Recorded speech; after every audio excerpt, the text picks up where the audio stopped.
India is about to make railway history. The Railway Board has approved the nation's first hydrogen powered train running soon on the Jind to Sonipat route in Haryana.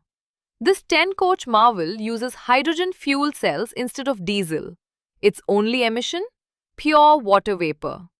And with a massive 2,400 kilowatts of power, it's among the world's most powerful hydrogen trains. Supporters call it a leap toward cleaner transportation.